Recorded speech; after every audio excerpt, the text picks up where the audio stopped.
Baghdad, Iraq, 1991. Sand whipped across the black night. Six shadows moved against the darkness, their outlines barely visible against the Iraqi compound's towering concrete walls. Lieutenant James Monroe pressed his back against the rough surface, feeling grit between his gloved fingers. His breathing was steady, despite the rapid beating of his heart.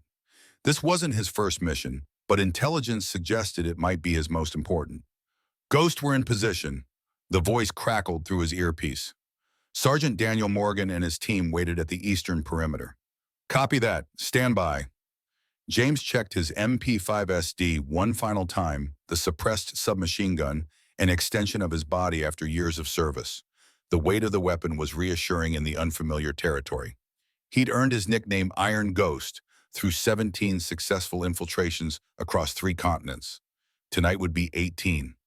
Through night vision goggles, the world glowed in ghostly green. The target building sat 100 yards ahead, a nondescript structure that intelligence claimed housed both hostages and evidence of chemical weapons production. James tapped his throat mic. Advisor Blackwood, we are in position, requesting final confirmation on intelligence. A pause stretched too long before the response came. Intelligence confirmed Ghost Team. Proceed as planned. Something in Blackwood's voice raised the hairs on James's neck. A hesitation. A note of something not quite right. After 15 years with the SEALs, James had learned to trust those instincts. They'd kept him alive while others had died. But orders were orders. Copy that. Ghost Team moving in. The 6 men moved like water across the compound, avoiding the sweep of searchlights. 2 guards fell silently to precise shots. The team converged at the side entrance, where James placed a small, shaped charge on the electronic lock.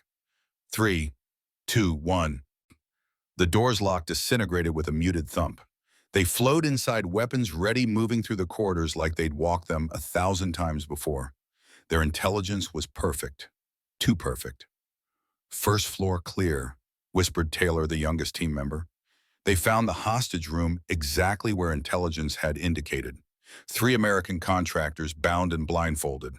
James cut their restraints while Morgan stood watch. Hostages secured, James reported, moving to secondary objective. Negative, came Blackwood's voice. Extract now. Weather window closing. James frowned. The sky had been clear all night, according to satellite imagery. We need 15 minutes to check the lab. That's the primary intelligence target. That's an order, Lieutenant. Extract immediately. James looked at his team, then at the rescued hostages. Something was wrong. He made a decision that would change everything. Morgan Taylor Williams, escort the hostages to extraction point. Rodriguez Bennett with me. Ghost, I gave you a direct order. Blackwood's voice was sharp now. James switched channels. Extraction team, move out. We'll be right behind you. The basement laboratory appeared abandoned at first glance. Computer screens glowed with data. James photographed everything while Rodriguez gathered sample vials. Sir, Bennett called from a filing cabinet. You need to see this. The folder was labeled Project Chimera. Inside, photos of test subjects, American soldiers, according to their dog tags. Faces contorted in pain. Medical charts showing rapid tissue degradation. This isn't chemical weapons, James muttered. It's biological. A flash of movement caught his eye. James spun, but too late. The hidden door had already opened. Gunfire erupted from all sides. Bennett went down first, blood spraying from his throat. Rodriguez managed 3 shots before bullets tore through his chest. James dove behind a metal desk. This was an ambush. They'd been set up. Blackwood, we're taking heavy fire. Need immediate support. Nothing but static answered him. James reached for a flash grenade, threw it, and used the momentary blindness of their attackers to move positions. 3 quick shots dropped 2 enemies. He grabbed what documents he could, stuffing them into his tactical vest. The building's alarm began to wail. James knew he had minutes, perhaps seconds. He spotted a canister of accelerant fired into it. Flames erupted, spreading quickly among the lab equipment. The corridor back to the stairs was blocked by armed men. James took a different route, finding a ventilation shaft. The tight space scraped his shoulders as he crawled, the heat of the fire growing behind him. He emerged on the roof, immediately taking fire from a guard tower. A bullet grazed his arm. Another slammed into his protective vest, knocking the wind from his lungs. He returned fire, dropping the tower gunner, then ran for the edge of the roof. The extraction point was a quarter-mile north. James leapt across an alley to the adjacent building, rolled on impact, kept moving. "Ghost team, what's your status?" he called into his radio between breaths. Morgan's voice came through, strained and breathless. "Ambushed at the north gate. Williams is down. Taylor's hit bad. Hostages still secure. Hold position. I'm coming to you." James moved across rooftops when possible, descended to street level when necessary. The sound of gunfire grew louder as he approached the extraction point. When he arrived, the scene was chaos. Morgan had established a defensive position behind a crumbled wall, but he was clearly wounded, blood soaking his right pant leg. Taylor lay nearby, pale and still, a field dressing saturated red on his stomach. The three hostages huddled behind them, terrified.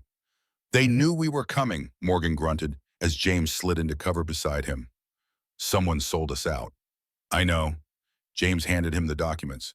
"This is what they didn't want us to find. American biological weapons testing on our own troops." Morgan's eyes widened. "Jesus Christ. Where's the extraction team?" "Blackwood called them off, said the mission was scrubbed." James swore under his breath. "Then we make our own way out." He assessed the situation quickly.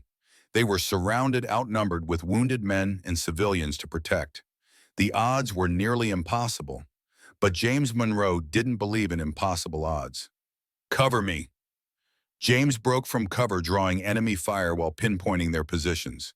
He eliminated 3 shooters in rapid succession, creating a gap in their perimeter. "Morgan, can you move?" "Not fast, but yeah." "Get the hostages and Taylor through that gap. Head for the old market. I'll cover and follow." Morgan nodded grimly. "Ghost, go now." James laid down suppressive fire as Morgan helped the others escape.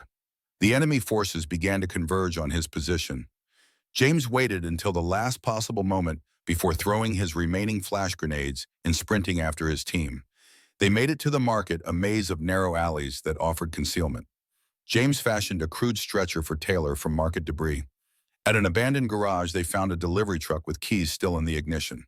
"Small miracle," Morgan said. "We make our own luck," James replied, helping load Taylor and the hostages. The drive to the extraction point at the Iraqi border was 18 hours of tension, avoiding checkpoints, treating wounds with limited supplies, and watching Taylor's life slowly slip away despite their best efforts. By dawn, the young SEAL was gone, his body wrapped respectfully in a tarp in the back of the truck. When they finally reached the American Forward Operating Base, medical teams rushed to help. James's first priority was securing the intelligence. He handed the Chimera documents to his trusted intelligence officer, watching as they were locked in a secure case. "Lieutenant Monroe," James turned to see CIA advisor Victor Blackwood striding toward him, flanked by military police. "Lieutenant, you disobeyed a direct order." James stood his ground. "An order that would have abandoned American hostages and concealed illegal biological weapons testing, sir." Blackwood's face remained impassive. "You will surrender any materials retrieved from the compound immediately." "The materials have been secured through proper channels, sir." Blackwood's expression darkened. "Lieutenant Monroe, you are relieved of command pending investigation. You will be escorted to quarters and remain there until further notice." As the MPs approached, James noticed something in Blackwood's eyes. Not anger, fear. James knew then that this wasn't over. The mission had been a setup from the start. Someone powerful wanted those documents buried, and 2 of his men had died for that secret. He would find the truth whatever the cost. But as James was led away, he couldn't know how high that cost would be, or that it would take 30 years to pay. Harbor Point, Maine, present day. James Monroe jolted awake, his 92-year-old heart hammering against his ribs. The nightmare again, always the same. Baghdad, the ambush, Taylor dying in the back of that truck. The images remained razor-sharp despite the 3 decades that had passed. Early morning light filtered through worn curtains into his bedroom. The small house creaked and settled around him, familiar and safe. James fumbled for the pill bottle on his nightstand, hands not as steady as they once were. The doctor had increased his heart medication last month, another grim reminder that time was running out. His gaze drifted to the photograph beside the pills. Catherine smiling at the camera, her intelligence analyst badge visible on the lanyard around her neck. Taken just 6 months before the accident that took her from him. 27 years gone now. The radio on his dresser played quietly the morning news, a background murmur, until a particular phrase caught his attention. Preparations continue for next week's 30th anniversary commemoration of Operation Desert Storm. Notable attendees will include surviving members of special operations teams and high-ranking officials from the period, including retired CIA Special Advisor Victor Blackwood. James reached over and switched off the radio with more force than necessary. His fingers lingered on the knob, trembling slightly. Not from age, but from something else. Anger, fear, the past refusing to stay buried. The mournful tones of a cello drifted through the house. Lily was practicing early again. James pushed himself up from the bed, wincing at the familiar pain in his knees. He caught his reflection in the mirror as he reached for his robe. The strong, imposing SEAL lieutenant was long gone, replaced by an old man with thinning white hair and a body mapped with scars both visible and hidden. He found his granddaughter in the living room, her eyes closed as she drew the bow across the strings. At 16, Lily had Catherine's delicate features and his stubborn determination. The morning sun caught in her dark hair as she swayed with the music. James waited until she finished the piece before speaking. "That was beautiful." Lily opened her eyes and smiled. "Did I wake you? Sorry." "I was already up." He moved to his worn armchair, lowering himself carefully. "You're practicing early. Competition next month, and I need to be perfect for the performance at the Naval Memorial Center." She reached into her school bag and produced a permission slip. "Can you sign this? We're going there Friday for a site visit." James felt his chest tighten, and not from his heart condition. The Naval Memorial Center, where Blackwood would be. He took the paper but didn't sign it. "Why does it have to be there? Can't they find somewhere else for the school orchestra to perform?" Lily gave him a puzzled look. "It's for the Desert Storm anniversary. Mr. Finch says it's a huge opportunity. There'll be important people there who might donate to save the music program." James stared at the permission slip, memories flooding back unbidden. The investigation after Baghdad, the accusations, his honorable discharge that felt anything but honorable, 30 years of silence and hiding. "Grandpa," Lily's voice pulled him back to the present. "We really need this. The program gets cut without the funding." James saw the concern in her eyes. She'd already lost so much. Her parents, his son David and daughter-in-law Jane, in what the official report called a tragic plane malfunction 7 years ago. James had never believed it was an accident, not after what happened to Catherine. But he'd buried those suspicions deep, focusing instead on giving Lily a normal life away from the shadows of his past. "I'll think about it," he said finally. "My medical bills are eating into your college fund, aren't they?" Lily asked suddenly. James looked up sharply. "Don't you worry about that. I found the past due notice from the hospital. Grandpa, this performance could mean a scholarship opportunity." The responsibility weighed on him. His military pension only stretched so far, and the heart treatments were expensive. He'd sold his boat last year to cover the costs. The house would be next if things didn't improve. "We'll figure it out," he said more gruffly than intended. He signed the form and handed it back. "Just be careful there. Stay with your group." Lily took the form with a victorious smile. Always. The school gymnasium buzzed with concerned parents and students that evening. James sat in the back row, trying to be inconspicuous despite his height. Principal Finch stood at the podium, his bow tie slightly askew as always. "As you all know, the district budget cuts have hit our arts programs especially hard," Finch explained, clicking through slides showing declining funding graphs. "The music program needs $10,000 by the end of the semester, or we lose the orchestra and band completely." Parents murmured their concerns. Music was one of the few things Harbor Point High School was known for. Their orchestra had won state championships 3 years running. "The Naval Memorial Center has offered us an unprecedented opportunity," Finch continued, his voice brightening. "They're holding a major ceremony honoring the 30th anniversary of Desert Storm next week. Our orchestra has been invited to perform." James stiffened in his seat. This wasn't just a field trip. They would be performing at the actual ceremony. "Several high-ranking officials will attend," Finch added, "including Special Advisor Victor Blackwood, numerous military commanders, and potential donors. If we make a good impression, the program might secure funding beyond what we need." From her seat with the other orchestra students, Lily searched for James's eyes, but he was staring fixedly at Finch, his face unnaturally pale. Additionally, several veterans from our own community will be recognized at the event, Finch concluded. As the meeting ended, parents clustered around Finch offering help with transportation and refreshments. James moved quietly toward the exit, avoiding the crowd. His mind was racing. Blackwood.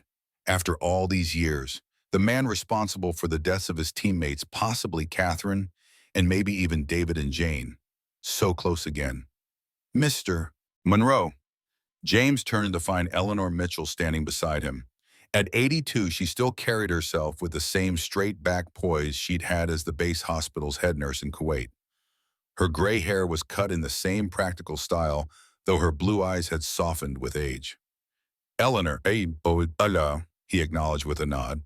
They rarely spoke, though she had moved to Harbor Point 5 years ago and occasionally helped Lily with her music. James had always suspected the timing of her arrival wasn't coincidental, but he'd never confronted her about it. It's been a while, she said, studying his face. You're looking well. Polite lie, he replied with the ghost of a smile. What can I do for you? Eleanor glanced around to ensure they weren't overheard. Not here. Meet me at the harbor pier. 20 minutes. Before James could respond, she walked away, joining a group of other teachers. James watched her go, a sense of unease settling over him.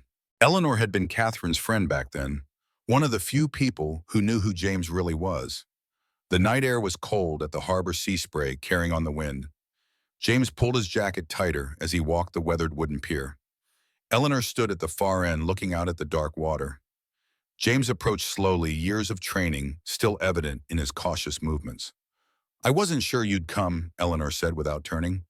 I almost didn't, he admitted, stopping beside her. What's this about Eleanor? She turned to face him, her expression grave in the dim light. The past is catching up, James, or should I call you Iron Ghost? The old code name hit him like a physical blow. Nobody had called him that in decades. Few had ever known it to begin with. Don't call me that, he said sharply. That man is dead. Is he? Eleanor reached into her coat pocket and withdrew a small USB drive. Catherine was right about them. Everything she suspected. Everything she died for. It's all coming back around. James stared at the drive, but made no move to take it. I left that life behind, for Lily's sake. They know you're alive, Jim, Eleanor said quietly, and they're coming back to finish what they started. Who, Blackwood? Not just him, the people he works for, the ones behind Project Chimera. James felt his heart skip painfully. Chimera was shut down 30 years ago. Was it? Eleanor placed the USB drive in his palm, closing his fingers around it. Catherine gave this to me before she died. Said if anything happened to her, I should keep it safe until the time was right. And now is the right time, James asked bitterly. They're reactivating the program, Jim. The anniversary ceremony is just a cover. They're gathering everyone involved in one place. For what? Eleanor's eyes met his, deadly serious. To tie up loose ends, starting with you. James wanted to dismiss her warnings, to give back the drive and walk away. But deep down, he'd always known this day might come. The nightmares, the constant vigilance, the careful measures he'd taken to stay off the grid. Part of him had been waiting 30 years for the other shoe to drop. Why now, he asked finally. Because the effects are finally showing. The Gulf War syndrome they denied for years, it was chimera. And now the survivors who were exposed are developing symptoms they can't explain away. Symptoms only someone with your knowledge could connect to the program. James slipped the drive into his pocket. What about Lily? If what you're saying is true, she could be in danger just being near me.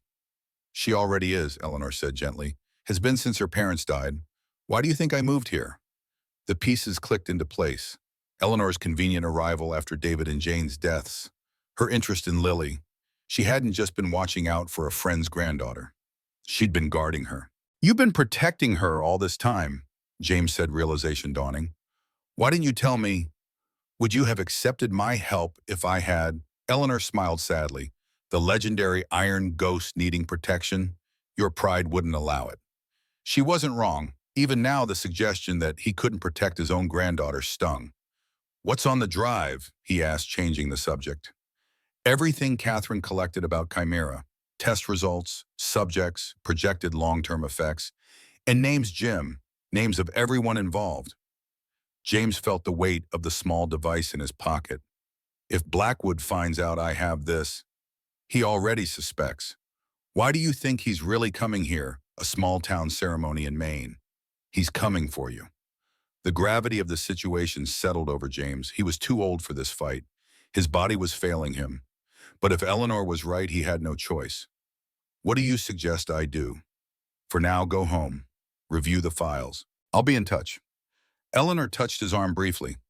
And Jim, be careful. James watched her walk away, feeling as though the ground had shifted beneath his feet. The peaceful life he'd built was about to shatter again. The Naval Memorial Center was an impressive structure overlooking the Atlantic. Modern glass and steel architecture contrasted with historical displays of naval warfare throughout America's history.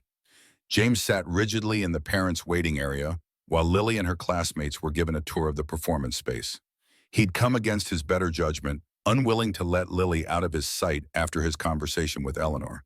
He'd spent the night reviewing the files on the USB drive, and what he'd found had kept him awake until dawn. Project Chimera wasn't just a biological weapons program. It was genetic modification designed to create enhanced soldiers using unwitting Gulf War troops as test subjects. And according to Catherine's notes, James himself had been exposed during the Baghdad mission. Mr. Monroe, James looked up to see a docent approaching a young man with a military bearing despite his civilian clothes. Your granddaughter's group is in the main hall now. Would you like to join them? James nodded and stood grimacing slightly at the pain in his knees. He'd brought his walking cane today, partly due to genuine need and partly as a disguise. Few people would look twice at an elderly man with a cane. Even fewer would connect him with the SEAL lieutenant from 30 years ago. The main hall was a vast open space with a high ceiling and walls covered in photographs and memorabilia from Desert Storm. Lily waved when she saw him enter, then returned her attention to the tour guide, who was explaining the acoustic properties of the space. James moved slowly around the periphery of the room, examining the displays with a critical eye. So this was how history remembered the conflict. Sanitized, heroic, nothing about the classified operations. Nothing about the soldiers who came home with mysterious illnesses. Nothing about Project Chimera. My God, it can't be. James turned at the voice, finding himself face to face with a man in a wheelchair. It took him a moment to recognize Daniel Morgan beneath the gray hair and deeply lined face, but those sharp blue eyes were unmistakable. Danny, James whispered, stunned. Daniel Morgan, former SEAL sniper and James's right-hand man in countless operations, stared up at him in disbelief. His right leg was missing below the knee, the empty pant leg folded and pinned neatly. They told me you were dead, Daniel said, his voice rough with emotion. After Catherine's accident. Said you went down in a boat fire. That was the idea, James replied quietly. He glanced around to ensure they weren't overheard. How did you find me? I didn't. I'm on the Veterans Committee for the ceremony. Daniel shook his head in wonder. Ghost, all these years. Don't call me that, James said automatically. Sorry, hard habit to break. Daniel's expression grew serious. We need to talk, privately. They found a quiet corner in the memorial garden outside. James sat heavily on a stone bench, his cane propped beside him. You look like hell, Daniel said bluntly. Speak for yourself, James retorted, a hint of their old camaraderie surfacing. Daniel smiled briefly before his face grew somber again. Why come out of hiding now? After all this time? My granddaughter, James nodded toward the building. She's in the orchestra. I didn't know what this ceremony really was when I agreed. And what do you think it is? James studied his old friend carefully. You tell me. You're on the committee. Daniel leaned forward in his wheelchair. Things are happening, Jim. People from the old program resurfacing. Files being accessed that have been sealed for decades. Chimera, James said, watching Daniel's reaction closely. The former SEAL's face tightened. You know, I know it didn't end in Baghdad like we thought. I know our own people set us up. I know 2 of our team died for what we found there. James leaned closer. And I suspect Catherine, and maybe even my son and his wife were killed to keep it quiet. Daniel was silent for a long moment. You're not wrong, he said finally. I've been looking into it for years, working with some people at the day that survivors of the first test are showing symptoms now. Cardiac issues, neurological degradation. just like the projections predicted. Symptoms like mine, James said quietly. Daniel's eyes widened. You too, James nodded grimly. Heart problems started about 5 years ago. Doctors can't explain why. Healthy all my life, then suddenly arrhythmia weakness. Exactly the timeline in the original documents, Daniel confirmed. 25 to 30 years post-exposure. Why is Blackwood really coming here, Danny? Officially to honor the anniversary. Unofficially, Daniel glanced around before continuing. There's a new phase of Chimera starting. They've refined the process. The original was crude, unpredictable. The new version is supposedly perfect. And they're gathering all the original subjects to observe the final stages of the first-generation effects. Human lab rats, James said bitterly. Again. We can stop them this time, Daniel said, determination hardening his features. We have evidence, allies in the right places. But we need what you saw in Baghdad. Before James could respond, a commotion from the main hall caught their attention. Lily appeared at the garden entrance, her face anxious. Grandpa, you need to come inside right now. James grabbed his cane and followed her, Daniel wheeling alongside. They entered the main hall to find it had filled with people. A small podium had been set up for what appeared to be an impromptu press conference. Behind it stood a tall man with silver hair and the bearing of someone used to command. Victor Blackwood.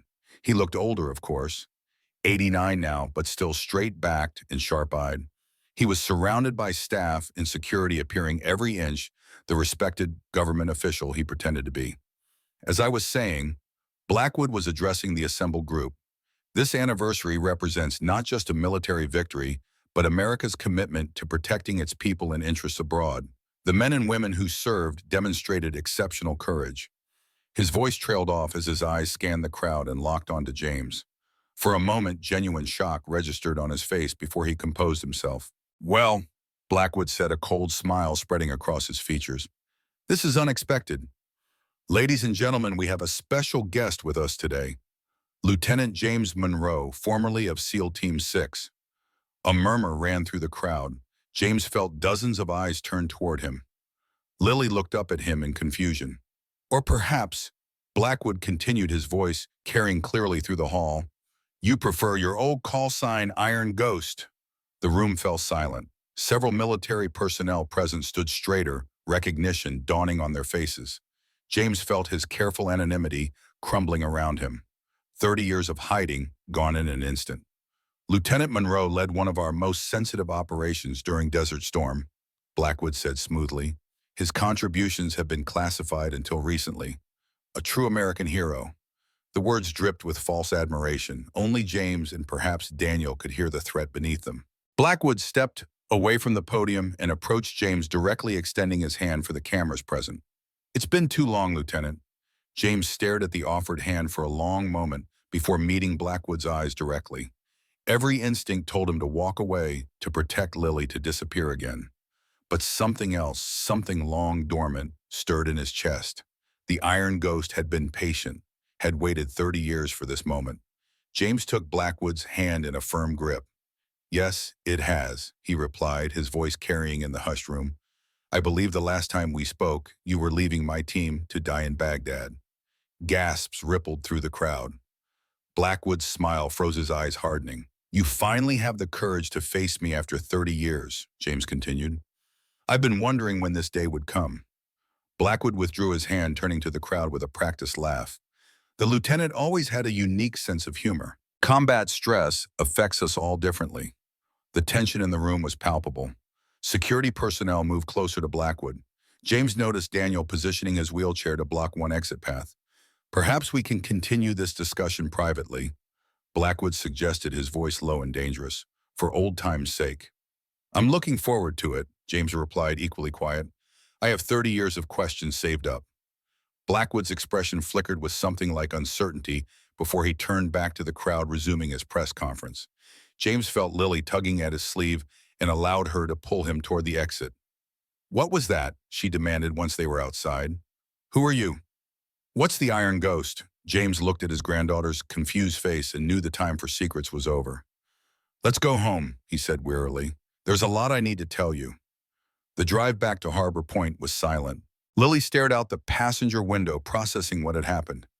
James gripped the steering wheel tightly, his mind racing through implications and possibilities. Blackwood knew he was alive now. The game had changed. As they pulled into the driveway of their small house, James noticed a car parked across the street. Dark sedan government plates. They were already being watched. Inside, Lily dropped her bag on the kitchen table and turned to face him. "Talk," she demanded. James sank into his chair, suddenly feeling every one of his 92 years. "Where do I start?" "The truth would be nice," Lily said, arms crossed. "All of it." James nodded slowly. "I was a Navy SEAL from 1967 to 1991. The last unit I served with was SEAL Team 6 Special Counterterrorism. And the Iron Ghost, that was your call sign?" "Yes, because I could get in and out without being detected. Until Baghdad." James rubbed his face tiredly. "That mission went wrong. We found something we weren't supposed to find. Something they've been hiding ever since." "Who's they, that man today, Blackwood?" "He's part of it. There are others." Lily's expression shifted from anger to concern. "Is that why we live here, in the middle of nowhere, Maine? Why you never talk about your past?" James nodded. "After your grandmother died, I knew we weren't safe. I disappeared, changed our names slightly, moved us somewhere quiet." "Grandma died in a car accident," Lily said uncertainly. "That's what the official report said, just like your parents' plane crash was officially mechanical failure." James met her eyes steadily. "I never believed either story." Lily paled. "Are you saying someone murdered them because of what you found in Baghdad?" Before James could answer, a sharp pain lanced through his chest. He gasped, clutching at his shirt. Lily was beside him instantly. "Grandpa, what's wrong?" "Pills," he managed to say. "Nightstand." Lily rushed to his bedroom, returning with his medication and a glass of water. James took the pills with shaking hands. "How long has it been this bad?" she asked as the pain slowly subsided. "It's getting worse," James admitted. "The doctors can't explain it." "But you can, can't you?" Lily's perceptiveness had always reminded him of Catherine. "It's connected to all this." James nodded slightly. "I think so. I was exposed to something in Baghdad, something that's finally catching up with me." Lily sat across from him, her young face serious beyond her years. "Tell me everything," she said. "No more secrets." As the evening deepened into night, James told her the story of Baghdad. The mission, the ambush, the documents they found revealing American troops being used as unwitting test subjects for a biological agent called Chimera. He told her about the investigation that followed, how he was forced out of the SEALs, how Catherine had been working as an intelligence analyst and had discovered connections between Blackwood and the program. "Then she died in that so-called accident," James finished. "And I knew we'd never be safe as long as they thought I had evidence or knowledge of what they'd done." Lily was quiet for a long time, absorbing everything. "What happens now?" she asked finally. "Now that Blackwood knows I'm alive, they'll come for me, for the evidence." "What evidence?" James hesitated, then decided she deserved the whole truth. "Eleanor Mitchell gave me a USB drive yesterday, files that your grandmother collected before she died. Everything about Project Chimera." Lily's eyes widened. "Eleanor's involved in this?"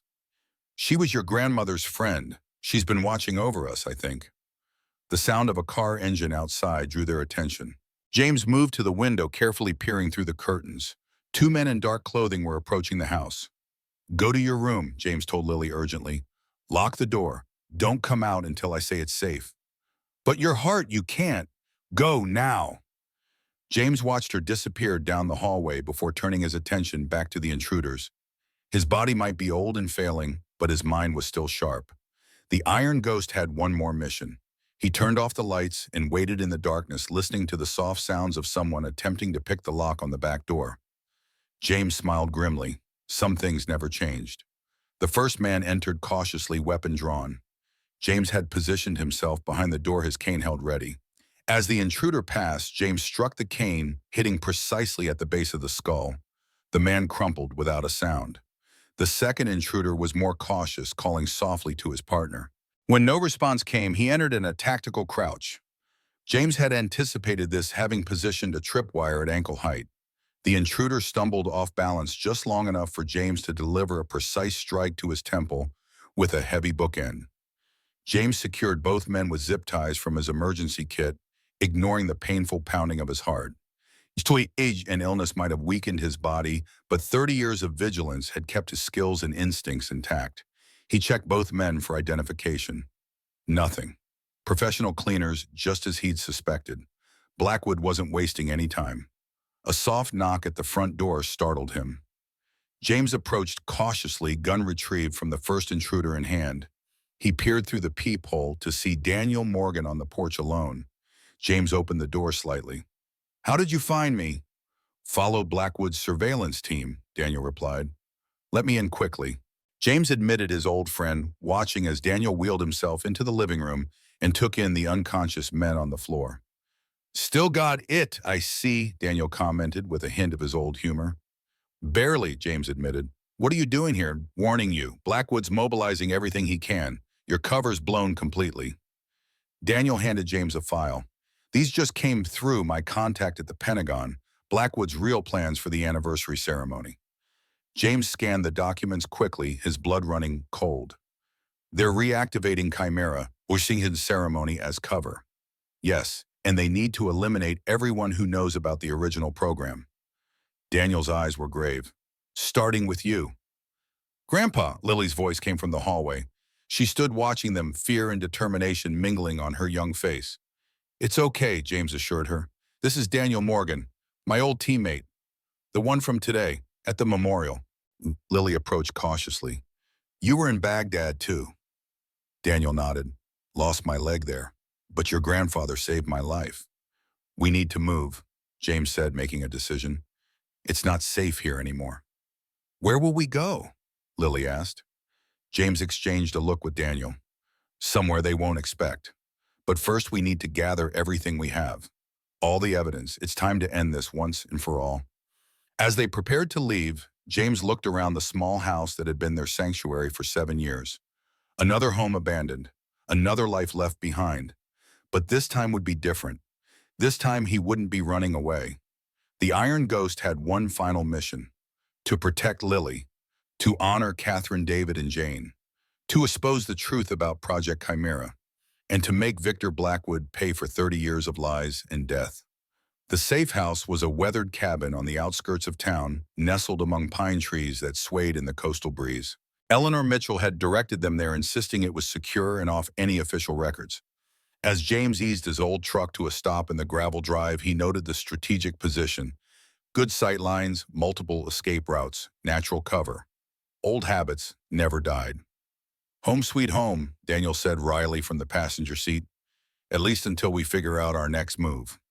Lily sat silently in the back, clutching her cello case. She hadn't wanted to leave it behind, arguing that if they were abandoning everything else, she needed this one piece of her normal life. James hadn't had the heart to refuse her. The cabin interior was spare but functional, a main room with a stone fireplace, small kitchen, 2 bedrooms, and a bathroom with plumbing that groaned when used. The furnishings were dated but clean, as if the place had been maintained for exactly this purpose. "Eleanor has been planning for this day," James observed, running his hand along a shelf stocked with canned goods. "She always was thorough," Daniel agreed, maneuvering his wheelchair through the cabin's tight spaces. "She reached out to me about 5 years ago, said we might need to work together someday. Never specified why." James thought about the timing right around when his heart problems began, when Lily's parents had died. Eleanor had been assembling allies, preparing for the moment when Chimera would resurface. Lily set her cello in the corner and explored the cabin. "There's a radio in the bedroom," she called, "and some kind of old computer setup." James followed her voice to find an outdated desktop computer with a CRT monitor. Old technology, but there was wisdom in that choice. Harder to hack, not connected to any network. Perfect for reviewing sensitive information without leaving digital footprints.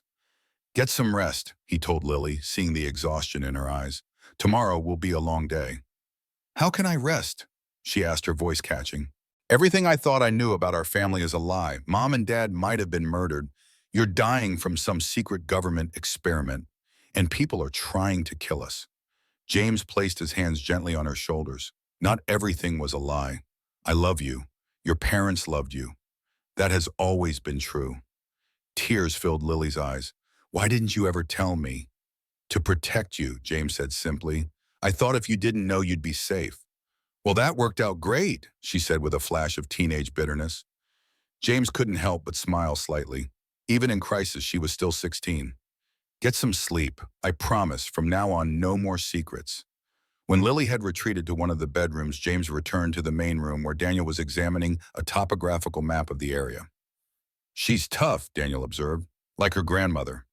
Too much like Catherine sometimes, James agreed, lowering himself carefully into a chair. The events of the day had taxed his strength. So what's the plan, Danny? We can't hide forever.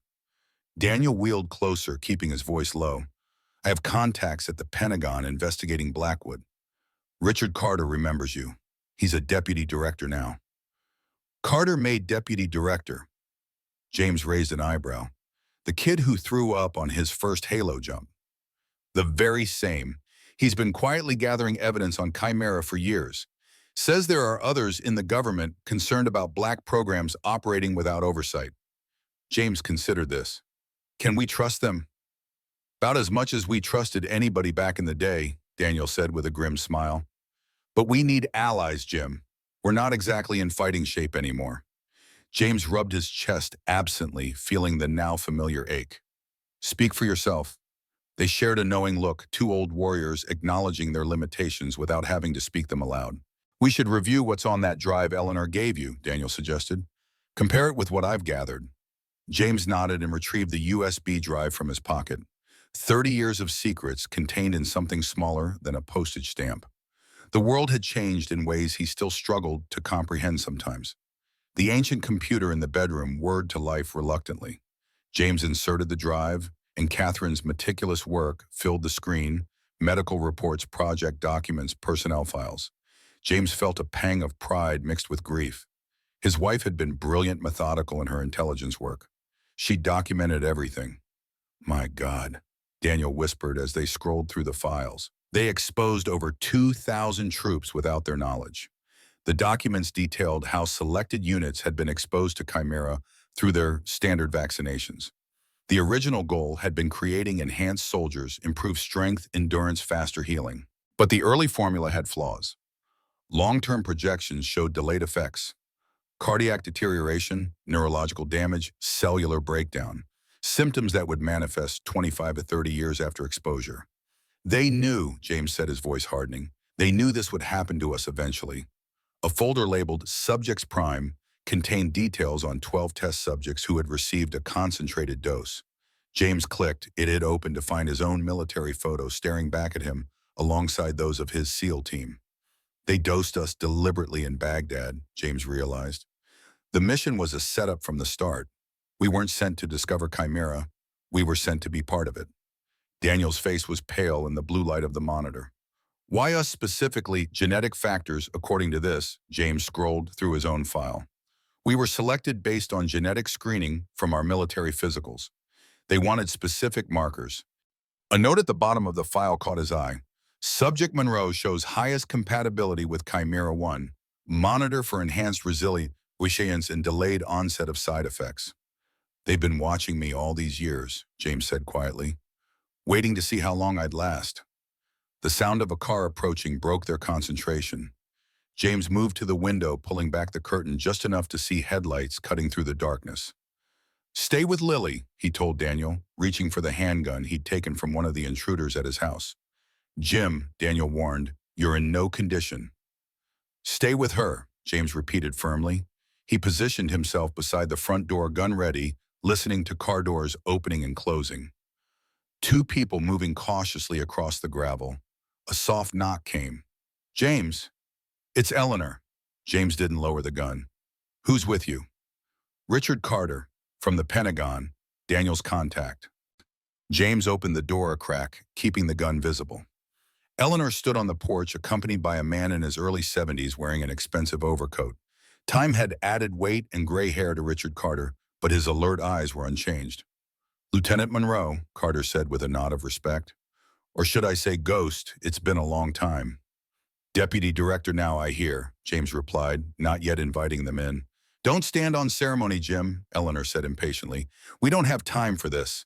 James relented, stepping aside to admit them. Daniel wheeled out from the bedroom at the sound of their voices. Rich, he greeted Carter warmly. Thanks for coming. Situations escalated, Carter said without preamble. Blackwood knows you've gone to ground. He's called in every favor he has. There are retrieval teams searching the county for you. How did you find us? James asked, suspicion still evident in his tone. I've known about this place for years, Eleanor said. It belongs to a shell company I set up after Catherine died. Insurance policy. James studied her. You've been planning for this moment for a long time. We both knew it would come eventually, she replied. Her expression softened. Catherine made me promise to protect you and her family if anything happened to her. I've done my best. The mention of Catherine reminded James of something he'd been wanting to ask. You weren't just a nurse in Kuwait, were you? Eleanor exchanged glances with Carter before answering. No, I was CIA attached to military intelligence. Catherine recruited me to help her investigate what was happening to the troops showing unusual symptoms. Why didn't you tell me back then? Catherine thought it was safer if you didn't know. After Baghdad, they were watching you too closely. James absorbed this, another piece of the puzzle falling into place. And after she died, I kept monitoring the situation from a distance. When David and Jane's plane went down, I knew Blackwood was tying up loose ends. I moved here to keep an eye on you and Lily. Daniel cleared his throat. Not to interrupt this reunion, but we need a plan. Blackwood's going to throw everything he has at finding them. Carter nodded. That's why I'm here. I've been building a case against Chimera for years. I have evidence of illegal experimentation, falsified medical records, misappropriated funds. But I need your testimony, Lieutenant, in the documentation Catherine gathered. Why now? James asked. After all these years? Because the original test subjects are showing symptoms that can't be explained away, Carter replied. The Gulf War syndrome they've been dismissing for decades. The cancer clusters, the neurological disorders. It's all coming to a head. The evidence is becoming too obvious to ignore. In Blackwood, Carter's expression darkened. He's planning to launch Chimera 2 at the anniversary ceremony, a perfected version supposedly without the delayed effects. He's secured funding by promising military applications that would give America an unbeatable edge. Human experimentation again, James asked, though he already knew the answer. On volunteers this time, technically. Special Forces personnel who don't know what they're really signing up for. James thought of his teammates who had died in Baghdad, of others who had suffered mysterious illnesses over the years, of Catherine's suspicious accident, of his son and daughter-in-law's plane crash, of his own failing heart, all sacrificed for Blackwood's ambition. So what's the plan? Daniel pressed. We gather all the evidence, Catherine's files, my investigation, your first-hand accounts, Carter explained. We present it to the Secretary of Defense during the ceremony. He's already concerned about black programs operating outside the chain of command. This would give him the leverage he needs to shut Chimera down permanently. And Blackwood, James asked, with enough evidence we can bring charges. Illegal human experimentation, fraud, possibly murder. The room fell silent as they considered the magnitude of what they were proposing.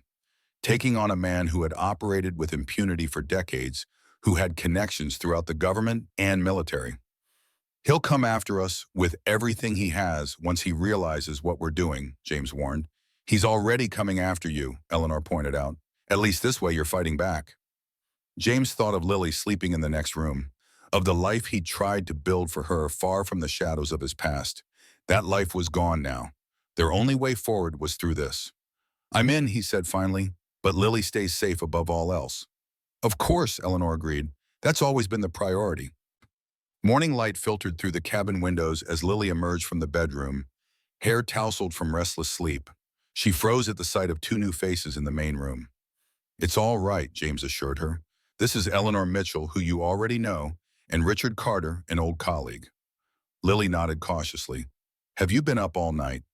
Planning, James said, not mentioning the pain that had kept him awake as much as the strategy session. We're going to expose what Blackwood did, what he's still doing. Eleanor approached Lily with a gentle smile. I've made breakfast. You should eat something. While Lily ate, the adults continued their discussion in low voices. James noticed how often her eyes darted toward them, taking in fragments of conversation, piecing things together in that sharp mind of hers. I want to help, she announced when she'd finished eating. Don't shut me out of this. The adults exchanged glances. Lily, this is dangerous, James began. So is doing nothing, she countered. These people killed my parents, didn't they? And Grandma Catherine? When James didn't immediately deny it, she continued, then I have a right to be involved. James recognized Catherine's determination in her eyes. What did you have in mind? I'm still scheduled to perform at the ceremony with the orchestra, Lily pointed out. I could be your eyes inside. No one would suspect a 16-year-old girl. Absolutely not, James said firmly. Actually, Carter interjected, having someone on the inside who Blackwood isn't watching could be valuable. James fixed him with a hard stare. She's a child. I'm not asking her to do anything dangerous, Carter clarified. Just observe, report on who's where, maybe carry a secure phone so we can communicate. I can do that, Lily insisted. Please, Grandpa, I need to do something. James felt torn between his instinct to protect her and the recognition that she deserved agency in this fight that had claimed so much of her family. Limited involvement only, he conceded reluctantly. You stay with your group, follow Eleanor's instructions, and at the first sign of trouble, you get out. Understood? Lily nodded, her expression serious beyond her years. The day passed in careful preparation. Carter supplied them with secure communications equipment. Eleanor worked with Lily on observation techniques, how to notice details without appearing to be watching how to memorize faces and movements. James and Daniel reviewed the security layout of the Naval Memorial Center, identifying vulnerabilities and escape routes. As evening approached, Carter prepared to leave. I need to get back to Washington tonight. I'll meet you at the ceremony tomorrow with the secretary. Watch your back, Daniel warned. If Blackwood suspects you're involved, I've been careful, Carter assured him. As far as anyone knows, I'm just handling security arrangements for the ceremony. After he'd gone, James found himself alone with Eleanor, while Daniel worked with Lily on memory exercises in the other room. You never married, James observed, after all these years. Eleanor smiled faintly. The job didn't leave much room for personal attachments. What job watching over us? Among other things, Catherine wasn't the only one investigating Chimera. After she died, someone had to continue. James studied her with new understanding. You've dedicated your life to this. To keeping a promise, she corrected. Catherine was my friend. What happened to her to all of you was wrong. Someone had to bear witness. James thought about the years Eleanor had spent in Harbor Point teaching piano, becoming part of the community, all while maintaining her vigil. Thank you, he said simply. She patted his hand. Save your thanks for when this is over. We still have a fight ahead of us. That night, James couldn't sleep. The pain in his chest had become a constant companion, sometimes receding to a dull ache, sometimes flaring into sharp agony that took his breath away. He sat outside on the cabin's small porch, listening to the whisper of pine needles in the breeze. The door creaked open behind him. You should be resting, Lily said, wrapping a blanket around her shoulders against the night chill.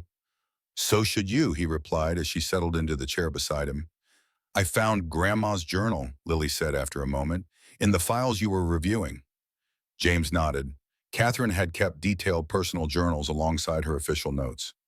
She loved you so much, Lily continued. The way she wrote about you, she called you her warrior with a poet's heart.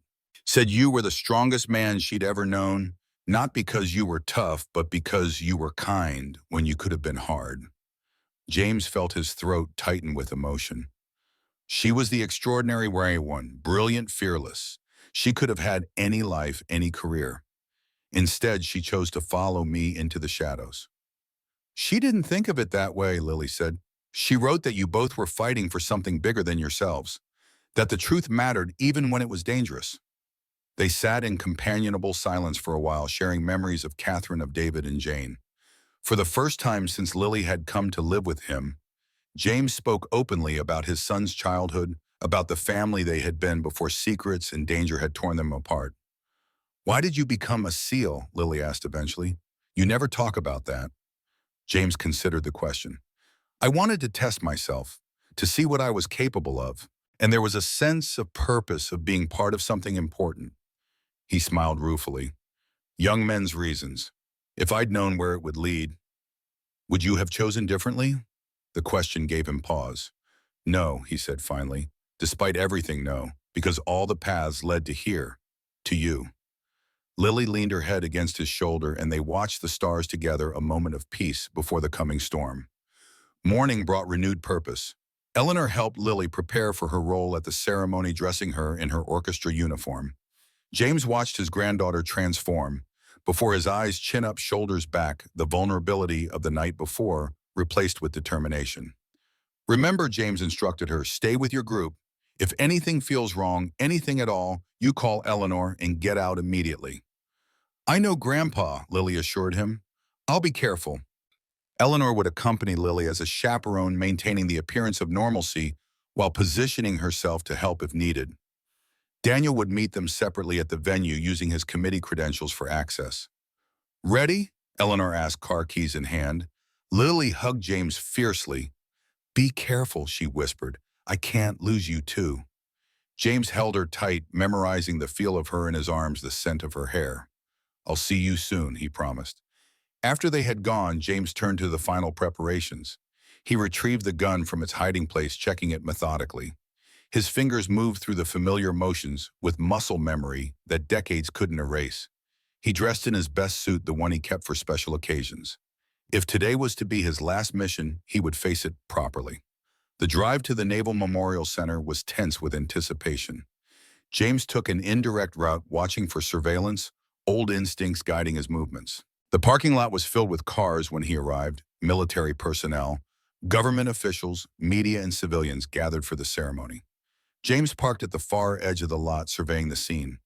Security was tight as expected. Uniformed guards at all entrances, plainclothes agents circulating through the crowd. He activated the secure phone Carter had provided. I'm on site, he reported. Southeast entrance. Daniel's voice came through clearly. I'll meet you there. Carter is already inside with the secretary. James made his way toward the designated entrance, maintaining a deliberate pace that disguised his vigilance. His cane tapped a steady rhythm on the pavement, completing the image of an elderly veteran attending a commemoration. Daniel waited just inside the doors, his wheelchair positioned near a display about naval special warfare history.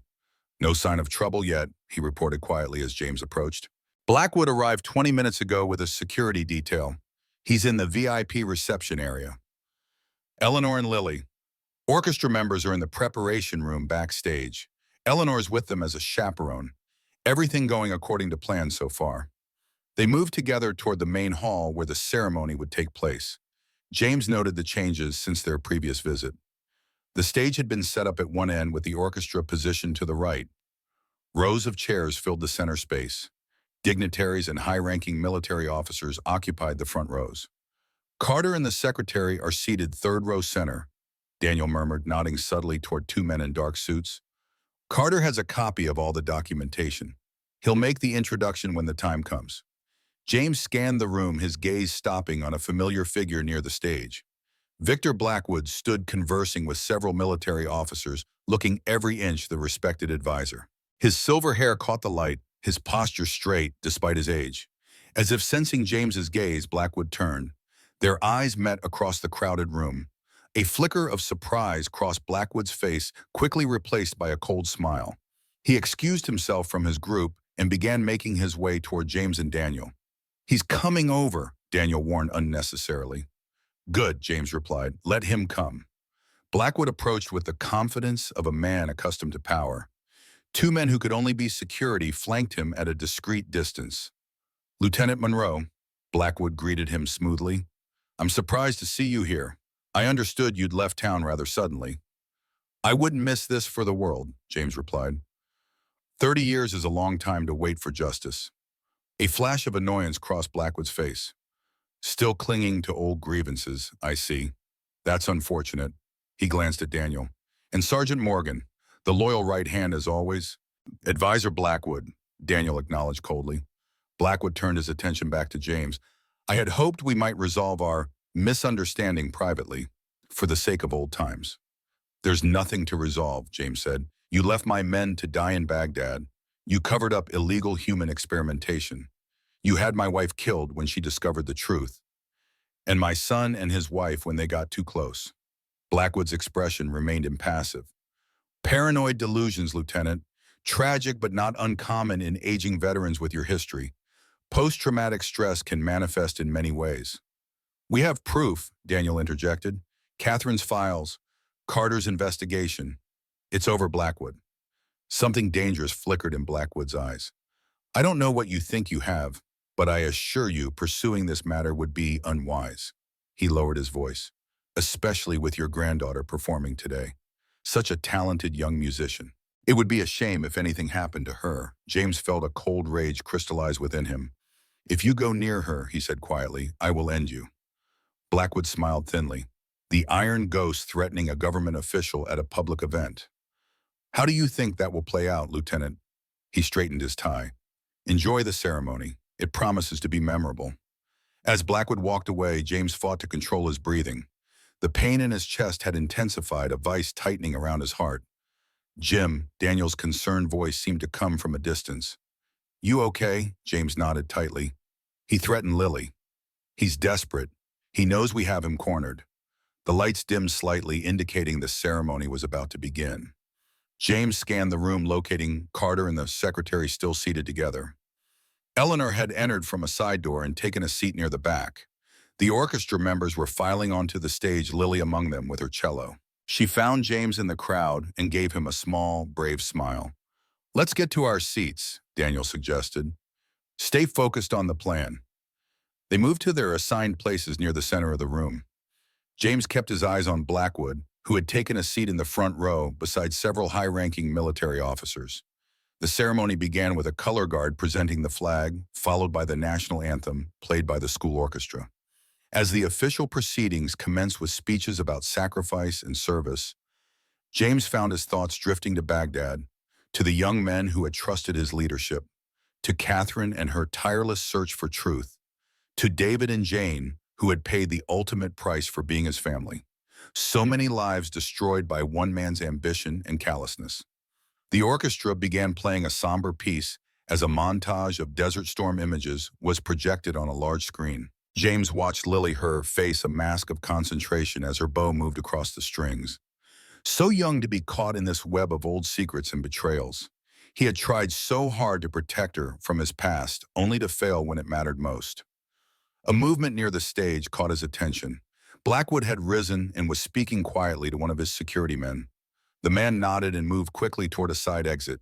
James felt a prickle of warning at the base of his skull. Something's happening, he murmured to Daniel. Daniel had noticed it too. I'll check it out. Be careful. As Daniel wheeled away discreetly, James's secure phone vibrated. A message from Eleanor. Two men backstage asking about the orchestra, not part of venue staff. James felt his pulse quicken. Blackwood was making a move using Lily to draw him out, or as leverage. He glanced toward Carter, catching his eye briefly. Carter gave a slight nod, understanding the silent communication. The speeches continued on stage, but James was now fully alert to the danger unfolding around them. He spotted another of Blackwood's men moving along the perimeter of the room. A third was positioned near the main exit. They were being boxed in. James needed to reach Lily before Blackwood's men did. He rose from his seat as unobtrusively as possible, using the cover of audience applause to make his way toward the side of the stage. His heart pounded painfully in his chest, each beat a reminder of his vulnerability. Through the side door, he found himself in a corridor leading to the backstage area. The sound of footsteps ahead made him pause. Two men in dark suits were approaching the orchestra's preparation room. James assessed his options quickly. A direct confrontation would draw unwanted attention. Instead, he pulled the fire alarm on the wall beside him. The alarm's shrill wail cut through the ceremony. Confusion erupted in the main hall as security began directing people toward the exits. James moved forward, purposefully now. Just another part of the emergency response. He reached the preparation room just as the two men were confronting a group of frightened orchestra members. Lily stood among them, her cello case clutched to her chest. Federal agents, one of the men was saying. We need you all to come with us. Special evacuation protocol. That won't be necessary, James announced, moving into the room. These children are my responsibility. I'll see to their safety. The men turned to recognition dawning in their eyes. Lieutenant Monroe, the taller one said, Advisor Blackwood thought you might interfere. Did he mention I'd be armed? James asked conversationally, revealing the gun now held steadily in his hand. The men exchanged glances, calculating their odds. They were younger, stronger, but James had position and determination on his side. And despite his age and illness, he was still the Iron Ghost. The building is being evacuated, James continued. I suggest you both leave immediately. After a tense moment, the men backed toward the door. This isn't over, the taller one warned. For your sake, I hope it is, James replied. When they had gone, he turned to Lily and the other frightened teenagers. Everyone stay together. We're going to exit through the back way. Grandpa, what's happening? Lily asked, her voice steady despite her obvious fear. Change of plans, James told her. We need to move now. He led the group through a service corridor toward the rear of the building. His phone vibrated again, a message from Daniel. Carter and secretary secured, meeting at extraction point B. James directed the orchestra members toward the main evacuation area where parents and teachers were gathering. All of you go to Mr. Finch, he instructed. Tell him there was a security alert. Lily stayed at his side. I'm not leaving you. Lily, please. No, I'm part of this now. You promised no more secrets, no more protecting me by pushing me away. James recognized the futility of arguing. Stay close then. They moved through the chaos of the evacuation, heading toward the predetermined meeting point in a secluded area of the Memorial Gardens. James maintained vigilance, aware that Blackwood's men would be searching for them. As they rounded a hedge, James spotted Eleanor waiting anxiously. Thank God, she breathed when she saw them. Daniel called. He and Carter are bringing the secretary. They should be here any minute. Blackwood? James asked. Lost track of him in the evacuation. His security was trying to get him to a vehicle, but there was some kind of disagreement. That was concerning. Blackwood wasn't the type to lose control of a situation. If he was deviating from his security's recommendations, he must have something else planned. James's instincts screamed a warning seconds before he heard the click of a gun being cocked. That's quite far enough, Lieutenant. They turned to find Blackwood standing 10 yards away, a pistol held steadily in his hand. He was alone, his tailored suit immaculate, despite the chaos around them. The great iron ghost, Blackwood said with contempt. Reduced to pulling fire alarms and hiding behind school children. How the mighty have fallen. Put the gun down, Victor, James said calmly. It's over. Carter has all the evidence. The secretary knows about Chimera. The secretary won't be an issue, Blackwood replied. My men are escorting him to a secure location as we speak. National security concerns, you understand. You can't silence everyone, Eleanor interjected. Too many people know the truth now. Blackwood's cold gaze shifted to her. Eleanor Mitchell, Catherine's loyal friend. I should have dealt with you years ago. Like you dealt with her, James asked, anger sharpening his words. Catherine made her choice when she stole classified documents, just as you made yours in Baghdad when you disobeyed orders. Blackwood's expression hardened. 30 years I've spent building Chimera, perfecting it. It will revolutionize warfare, create soldiers beyond anything the world has seen. And you, Lieutenant, were supposed to be the proof of concept. What are you talking about? James demanded. Why do you think you've survived this long? The other test subjects from Baghdad have been dead for years. Cardiac failure, neurological collapse. But you've endured. Your genetic compatibility with the compound was exceptional. You were the success story I needed to secure the next phase of funding. James felt a cold clarity descend over him. That's why you never came after me directly. You were monitoring me, studying how the compound affected me long-term. Precisely. Until Catherine started asking questions. She was going to expose everything, destroy years of research. Blackwood's smile was chilling. The car accident was regrettable but necessary, just as your son's plane crash was necessary when he started investigating his mother's death. James felt Lily tense beside him. You murdered my parents, she said, her voice shaking with rage. My grandmother. Collateral damage in service of a greater purpose, Blackwood replied dismissively. Just as you'll be unless your grandfather cooperates. What do you want? James asked, though he already knew. The drive. All copies of Catherine's files. Your testimony implicating Carter and his Pentagon conspirators as the ones behind the illegal experimentation. After all, who would believe an aging veteran with a history of PTSD over a decorated CIA advisor? And if I refuse, Blackwood's gaze shifted meaningfully to Lily. Then I'll finish what I started with your family. The girl first, then Eleanor. Then I'll find Daniel and Carter. One by one, everyone you care about. The pain in James's chest intensified, a burning pressure that threatened to overwhelm him. but with it came a strange clarity. Blackwood had made a critical error. He had come alone confident in his ability to control the situation through intimidation. The arrogance that had defined his career would be his downfall. "You know what your mistake was, Victor?" James asked, conversationally, subtly shifting his position to place himself between Blackwood and Lily. "You forgot who I am." Blackwood frowned. "And who exactly are you now?" "An old man with a failing heart." James smiled grimly. "I'm the Iron Ghost, and this is my last mission." With a movement that belied his age and condition, James launched forward. Blackwood fired the bullet, grazing James's shoulder, but failing to stop his advance. Before Blackwood could aim again, James was upon him, decades of training taking over, as he disarmed the older man with a precise strike to the wrist. Blackwood fought back with surprising strength for his age, but James had the advantage of superior training. They grappled briefly before James landed a solid blow that sent Blackwood stumbling backward. "It's over, Victor," James said, retrieving Blackwood's fallen weapon. "You've lost." Blackwood's composed facade cracked, revealing the rage beneath. "You think this ends? With me, Chimera has backers throughout the government. The military. You can't stop progress, Lieutenant." "Watch me," James replied.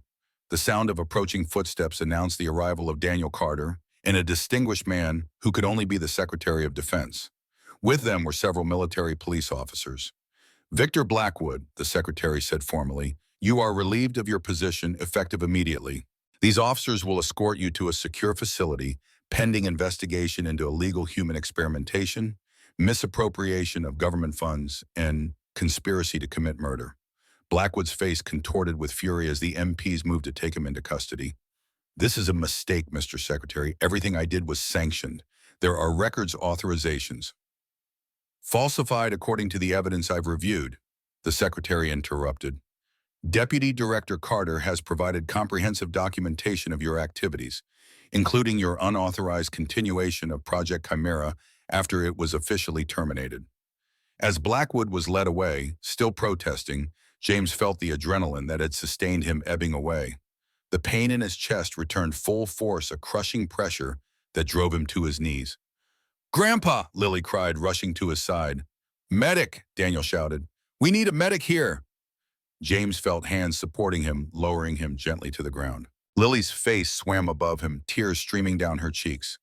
Eleanor knelt beside her, her experienced hands checking his pulse. "Stay with us, Jim," she urged. "Help is coming." James tried to speak, but the pain was overwhelming. Darkness crept in at the edges of his vision. He had completed his mission, exposed the truth, protected Lily, avenged Catherine, David, and Jane. The Iron Ghost's final mission was accomplished. As consciousness slipped away, his last thought was of Catherine, her smile, her voice, her unwavering belief in truth and justice. And somewhere in the darkness, he could almost hear her calling his name. Whiteness, sterile and complete. James Monroe floated through it, weightless and free from pain, for the first time in years. Was this death he had imagined darkness, not this brilliant void? Perhaps Catherine would be waiting for him on the other side. A rhythmic beeping intruded on the silence. Distant at first, then growing more insistent. The whiteness receded, replaced by fluorescent ceiling panels swimming into focus. Hospital. Not heaven. Not yet. James tried to move, finding his body leaden and unresponsive. An oxygen mask covered his face. Tubes and wires connected him to humming machines that monitored his tenuous hold on life. His chest felt as though it had been crushed and reassembled, each breath a deliberate effort. "He's waking up," a familiar voice said nearby. Lily, her face appeared above him, eyes red-rimmed from crying but bright with relief. "Grandpa, can you hear me?" James managed a slight nod, his throat too dry to speak. Lily's hand squeezed his warm and anchoring. "Don't try to talk," she advised. "The doctor said to keep still. You had a massive cardiac event. They had to resuscitate you twice in the ambulance." James absorbed this information, feeling oddly detached from it. He had been prepared to die confronting Blackwood, had made peace with that possibility. This survival felt almost like an intrusion, a postponement of the inevitable. "Eleanor and Daniel are outside," Lily continued. "They only allow one visitor at a time in the ICU. Mr. Carter came by earlier with some government doctor." They seemed very concerned about your treatment. James's eyes asked the question, his voice couldn't. Blackwood is in custody, Lily assured him, correctly interpreting his concern. They're holding him at a military facility. Mr. Carter said the evidence is overwhelming. He won't escape justice this time. The door opened and a doctor entered, clipboard in hand. Good to see you awake, Mr. Monroe. I'm Dr. Patel. She checked the monitors, made notes. You've given everyone quite a scare. Your heart sustained significant damage. We've stabilized you for now, but I won't sugarcoat this. Your condition is serious. James reached up with shaking fingers to remove the oxygen mask. How long? He rasped. Dr. Patel hesitated, glancing at Lily. Perhaps we should discuss your prognosis privately. No, James managed. She stays. No more secrets. The doctor nodded, respecting his wishes. The damage to your heart muscle is extensive and shows unusual patterns of deterioration. Without intervention, I'd estimate weeks, possibly months. Lily's hand tightened around his. But there must be something you can do. Treatments. Medications. We're providing the best standard care, Dr. Patel assured her, but your grandfather's condition is atypical. The cellular damage doesn't follow normal patterns of heart disease. Because it's not normal heart disease, a new voice said from the doorway. Richard Carter stood there, accompanied by a tall black woman in a lab coat. Carter's expression was grim but determined. This is Dr. Vivian Foster, he introduced. She's been researching the long-term effects of chimera exposure. Dr. Patel looked confused. I'm sorry, Mr. Carter, but this is an ICU. We can't have multiple visitors. Carter produced an ID that made the doctor fall silent. Dr. Foster needs to examine Mr. Monroe immediately. National security matter. Dr. Patel hesitated only briefly before nodding. I'll give you privacy, but please, he's in very fragile condition.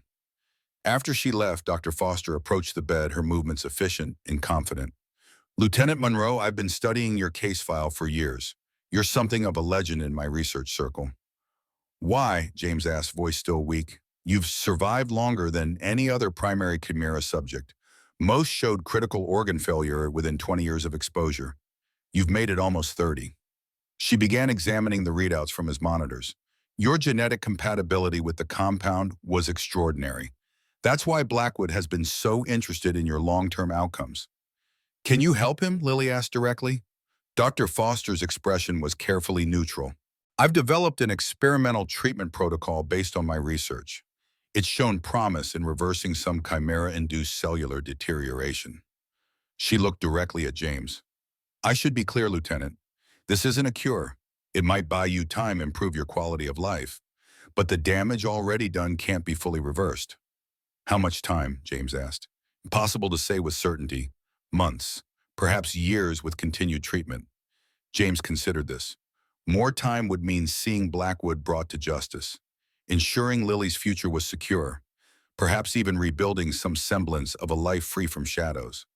What's involved? He asked. A series of specialized treatments designed to neutralize the chimera compound still present in your system and support cellular regeneration.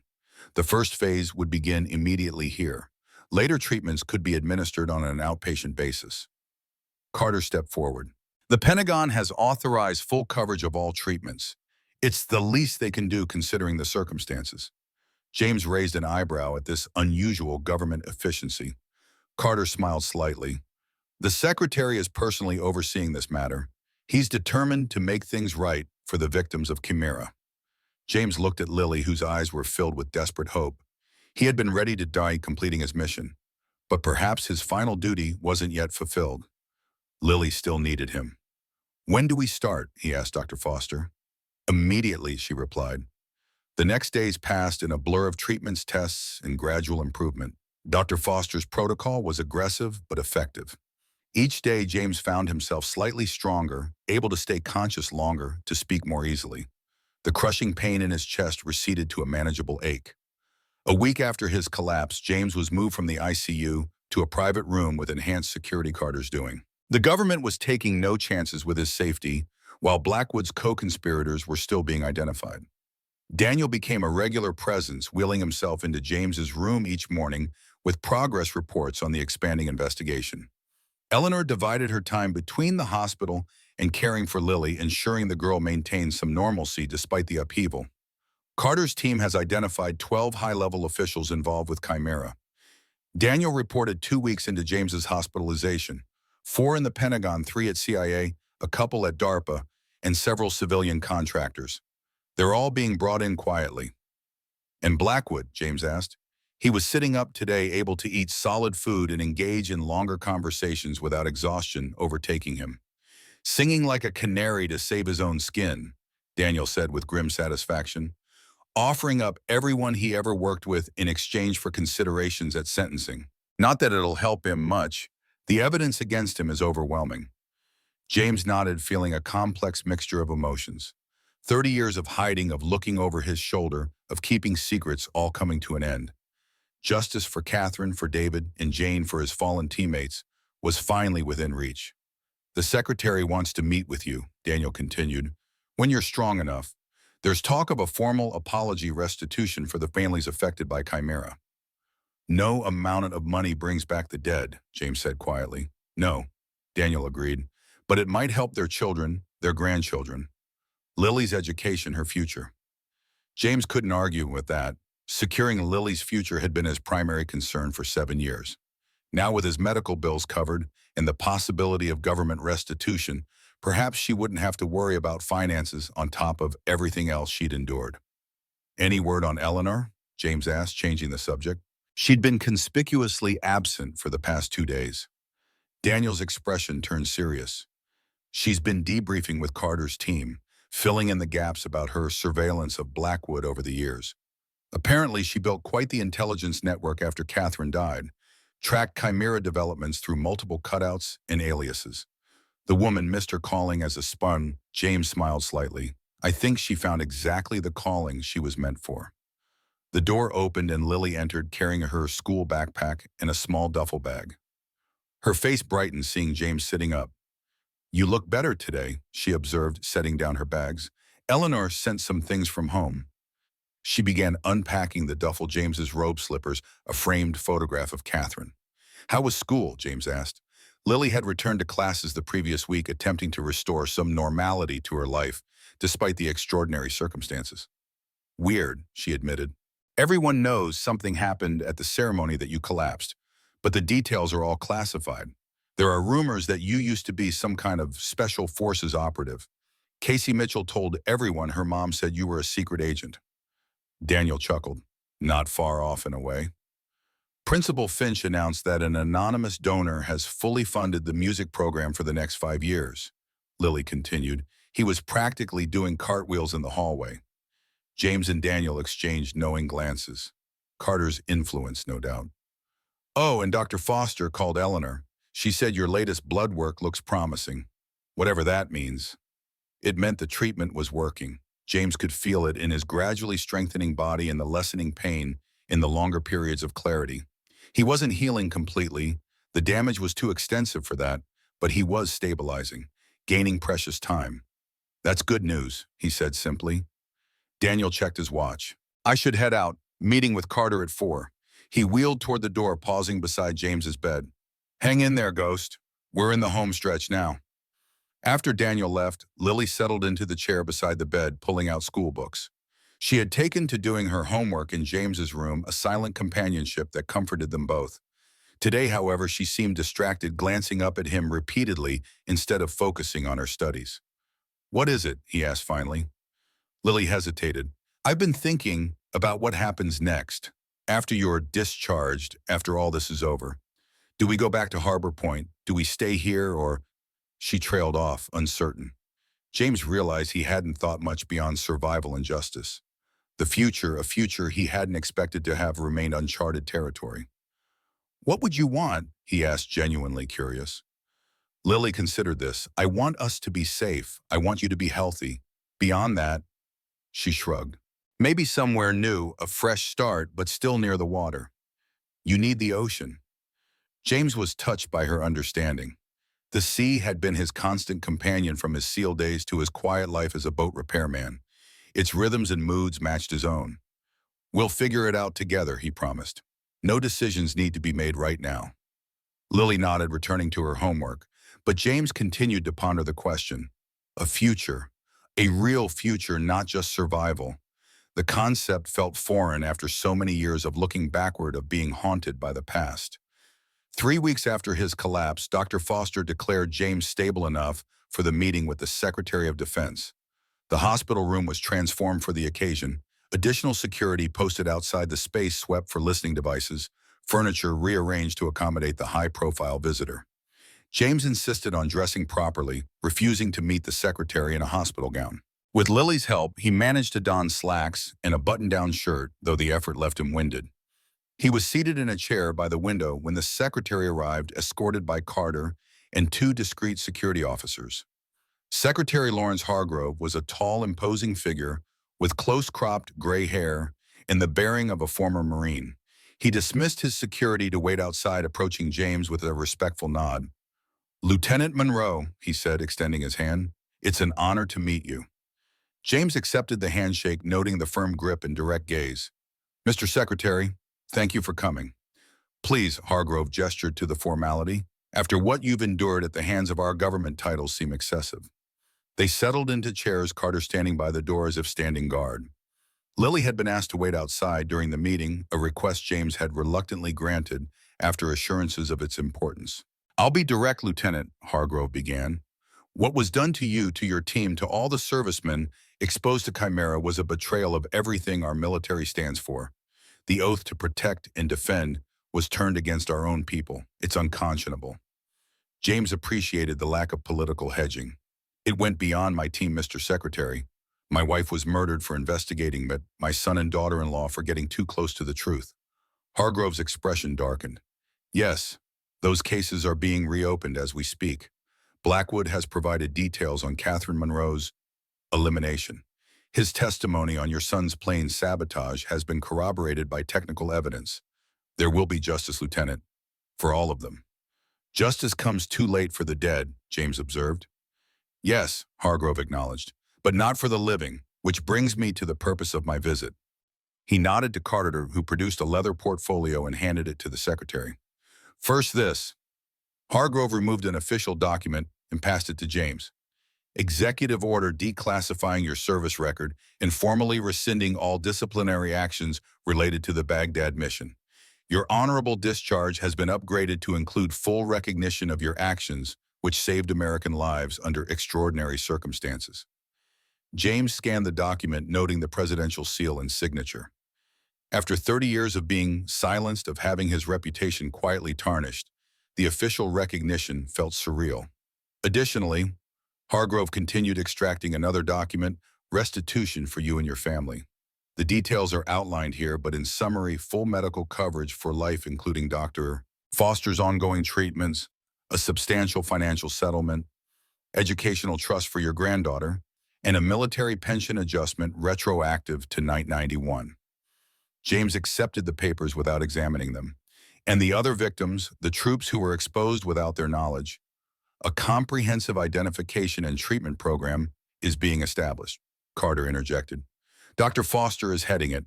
Every service member who showed symptoms consistent with Chimera exposure will be contacted, evaluated, and offered appropriate care and compensation." "How many?" "Current estimates suggest between 1,500 and 2,000 affected personnel," Hargrove admitted.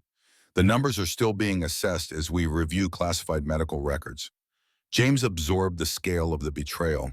Not just his team, but thousands of American servicemen used as unwitting test subjects. The anger that had fueled him for decades threatened to reignite.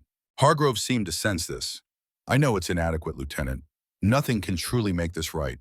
But I give you my word, everyone responsible will be held accountable, and every victim will receive the care and respect they deserve." "Blackwood," James asked, focusing on the architect of so much suffering.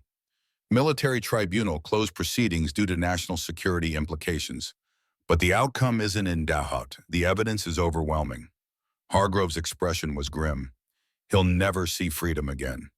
James nodded, satisfied with this assurance. Blackwood would face justice, not public justice perhaps, but justice nonetheless. "There's one more thing," Hargrove said, hesitating for the first time. "A personal request, though I understand completely if you refuse." James raised an eyebrow, waiting. The truth about Chimera needs to be documented, not for public consumption, too many national security implications, but for the historical record, for accountability within our institutions. Hargrove leaned forward. Your testimony would be invaluable. The first-hand experience of Baghdad, the aftermath, everything you and Catherine discovered. James considered the request. The idea of revisiting those memories, of formally documenting the horror and betrayal was daunting.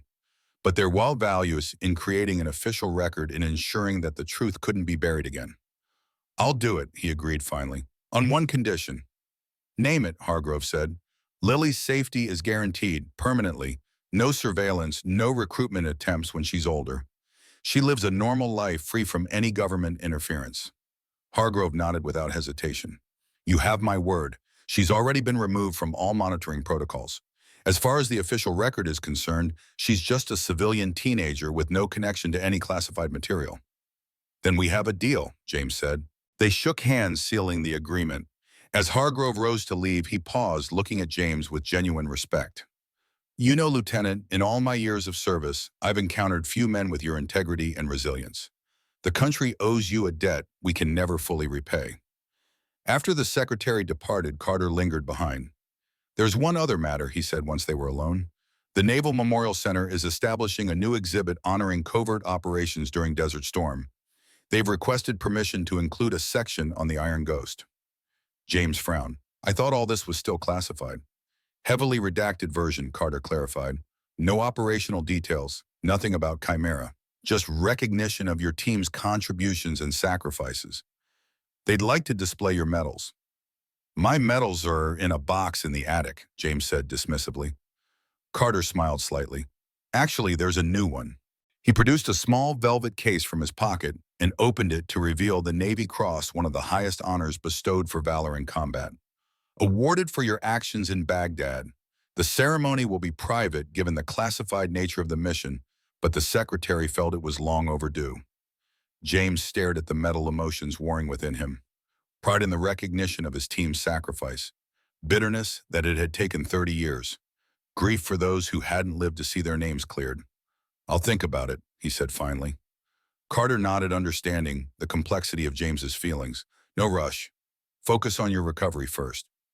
When Carter had gone, Lily returned immediately, noticing the velvet case on the bedside table. What's that? She asked, picking it up. Navy Cross, James explained. For Baghdad. Lily examined the medal with reverent fingers. It's beautiful. She looked up at him. You should accept it. For your team, for Grandma, for Mom and Dad. Her simple wisdom cut through his conflicted feelings. She was right. The recognition wasn't just for him, but for all those who had sacrificed in the long shadow of Chimera. When did you get so wise? He asked softly. She smiled. Must be genetic. The day of James's discharge from the hospital arrived 6 weeks after his collapse. Dr. Foster had pronounced the first phase of treatment complete with remarkable results. The damage to his heart hadn't been reversed, but its progression had been halted. With continued outpatient treatment, she estimated he could expect years of reasonably good quality of life rather than the months initially projected. Eleanor had secured a temporary apartment near the hospital for them, a comfortable 2-bedroom unit with security features that would have impressed James in his SEAL days. Carter's influence again ensuring their safety while the Chimera investigation continued to unfold. As James signed the discharge papers, he felt a strange sense of displacement. For 30 years, his life had been defined by one mission: protect his family from Blackwood Preserve. Catherine's evidence someday exposed the truth. Now that mission was complete. The future stretched before him, undefined and open in a way it hadn't been since Baghdad. Daniel met them outside his wheelchair, decorated with a ridiculous welcome home balloon that made Lily laugh. Thought we'd celebrate your liberation, he explained with a grin. Cars waiting to take us to your new digs. The apartment was nicer than James had expected, spacious with large windows overlooking a small park, modern furnishings and accessibility features that would accommodate both his recovery and Daniel's wheelchair. Eleanor had stocked the kitchen and arranged familiar items from their Harbor Point home to make the space feel welcoming. It's temporary, she reminded James as she showed him around. Just until you're stronger and all the legal matters are settled, then you and Lily can decide what comes next. That evening, they shared a quiet dinner. James, Lily, Daniel, Eleanor, and Richard Carter. A strange family unit forged through trauma and resilience. The conversation flowed easily, touching on ordinary topics. Lily's school, Daniel's physical therapy progress, Eleanor's community garden project. No mention of Chimera or Blackwood or classified operations. Just normal life, something all of them had been denied for too long. After dinner, while the others cleared the table, James stepped onto the apartment's small balcony for a moment of solitude. The evening air carried a hint of autumn crispness. Stars were emerging in the darkening sky, the same stars that had guided him on countless missions across the world. "Penny for your thoughts," Eleanor said, joining him on the balcony. "Not sure they're worth that much," James replied with a slight smile. Eleanor leaned against the railing beside him. "It's strange, isn't it, when a mission that defined your life for so long is suddenly complete?" James nodded, unsurprised that she understood exactly what he was feeling. "I've spent 30 years looking backward, fighting old battles. I'm not sure I remember how to look forward." "You'll learn," she assured him. "We all will." They stood in comfortable silence for a moment, watching the city lights below. "Catherine would be proud," Eleanor said finally, "of you, of Lily, of how it all turned out." Would she? James wondered aloud. So many died along the way. But the truth came out. Justice is being served. That's what she fought for. Eleanor touched his arm gently. "She always said you were the strongest person she'd ever known. Not because you were tough, but because you were kind when you could have been hard." James looked at her sharply. "Lily said the same thing. Said she read it in Catherine's journal." Eleanor smiled enigmatically. Catherine had remarkable insight. Before James could press further, Daniel called from inside, announcing that Carter was leaving and wanted to say goodbye. The moment of reflection passed, but Eleanor's words lingered in James's mind. Days turned into weeks. James grew stronger with each passing day, faithfully following Dr. Foster's treatment protocol. Lily enrolled in a local high school where her cello skills quickly earned her a place in the advanced orchestra. Daniel became a regular presence in their new life, often staying for dinner, sharing stories from their SEAL days that made Lily alternately laugh and stare in disbelief. Eleanor divided her time between her own apartment nearby and helping with James's recovery. Her medical background proved invaluable, but it was her steady presence that truly aided his healing. They fell into an easy companionship, united by their shared connection to Catherine and their commitment to Lily's well-being. 1 month after his discharge, James attended his first official debriefing at the Pentagon. The 6-hour session was exhausting but cathartic, allowing him to finally tell the complete truth about Baghdad, about Catherine's discoveries, about the decades of hiding and vigilance. A team of stenographers recorded every word, creating the official record that would ensure Chimera couldn't be buried again. When James returned to the apartment that evening, he found Lily practicing her cello in the living room. The mournful, haunting melody of Barber's Adagio for strings filled the space, the same piece she had begun to play at the interrupted ceremony. She played with her eyes closed, swaying slightly, with the music, her face a study in concentration and emotion. James stood in the doorway watching her. In that moment, he saw Catherine in the delicate turn of her wrist, David in the determined set of her jaw. His family living on in this extraordinary girl who had endured so much loss yet remained undimmed by tragedy. When the piece concluded, Lily opened her eyes and noticed him. "How long have you been standing there?" "Not long," he fibbed. "That was beautiful." She smiled, pleased by the compliment. "It's for the memorial service next week. Eleanor's been helping me perfect it." The memorial service, a private ceremony at Arlington National Cemetery, honoring the SEAL team members who had died in Baghdad and in the years following due to Chimera exposure. James had been hesitant about attending, but Lily had insisted it was important for closure. "You'll do them proud," he assured her. The day of the memorial dawned clear and cold, a perfect autumn morning. James dressed carefully in his dress uniform, which Carter had arranged to have updated with his proper rank and decorations, including the newly awarded Navy Cross. The uniform felt strange after so many years, snugger in some places, looser in others, a reminder of the passage of time. Arlington's solemn beauty provided a fitting backdrop for the ceremony. A small gathering had assembled family members of the fallen SEALs military representatives, Carter and the secretary Eleanor, Daniel, and Lily. James was surprised to see how many of his old teammates' relatives had come children, now grown with children of their own spouses who had aged with dignity, parents who had survived to see their sons' names cleared. The ceremony was brief but moving. The secretary spoke eloquently about sacrifice and belated justice. A Navy chaplain offered prayers. An honor guard presented folded flags to family members. Throughout it all, James stood at attention beside Daniel's wheelchair. Both men rigid with emotion as the names of their fallen brothers were read aloud. When the formal proceedings concluded, Lily stepped forward with her cello. She had chosen to perform outdoors, despite the challenges, believing the open air would best carry the music's emotion. As she began to play Barber's Adagio, the haunting notes seemed to rise toward the clear sky, a musical lamentation for lives cut short and truth too long concealed. James watched his granddaughter with profound pride, feeling the music resonate in his damaged heart. Catherine would have loved this moment, her granddaughter's talent honoring fallen heroes, justice finally being served, truth prevailing over decades of lies. After the ceremony, family members approached James, sharing memories of their loved ones, expressing gratitude for his persistence in seeking justice. It was humbling and healing, this communion with others who had lived in Chimera's long shadow. As the gathering began to disperse, James found himself standing beside a marble headstone newly unveiled. Taylor's grave, the young SEAL who had died in the back of that truck in Iraq 30 years ago. After so long believing his sacrifice had been in vain, there was comfort in knowing his name would now be honored properly. "It's finally over," Daniel said, wheeling up beside him. "Baghdad, Chimera, all of it."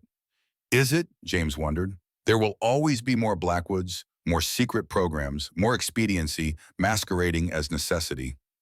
"True," Daniel acknowledged, "but there will also always be people willing to fight for the truth. Catherine, you, Carter, Eleanor." He gestured toward Lily, who was speaking with the secretary nearby. "And someday her." James followed his gaze, considering. Perhaps that was the true legacy of the Iron Ghost.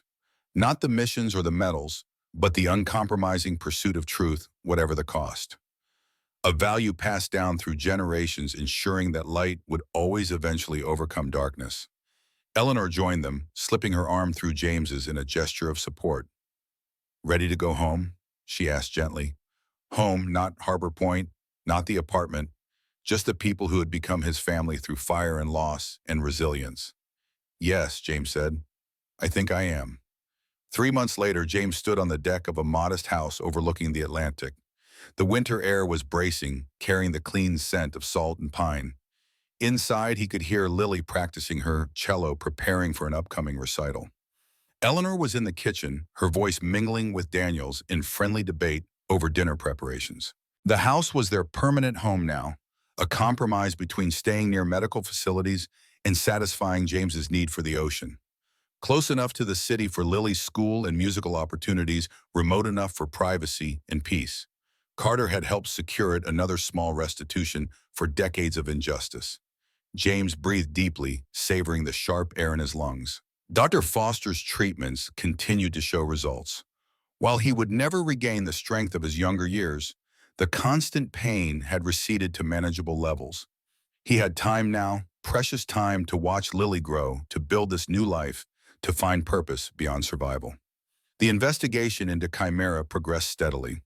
Blackwood had been sentenced to life imprisonment. His co-conspirators faced similar fates. The affected veterans were being identified, treated, compensated.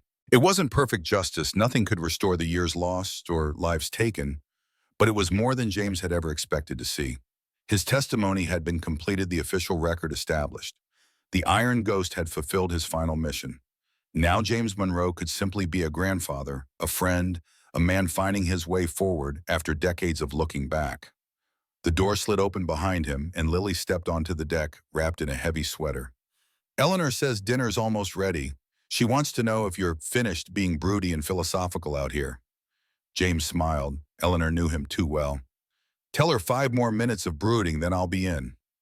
Lily leaned against the railing beside him, looking out at the darkening ocean. "Do you miss it, being the Iron Ghost?" James considered the question carefully. "No," he said finally. "That was another life. This one's better.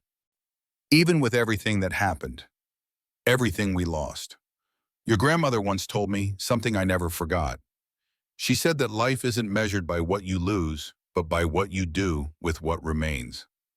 James put his arm around Lily's shoulders. "What remains is pretty remarkable, don't you think?" Lily nodded, leaning into his embrace.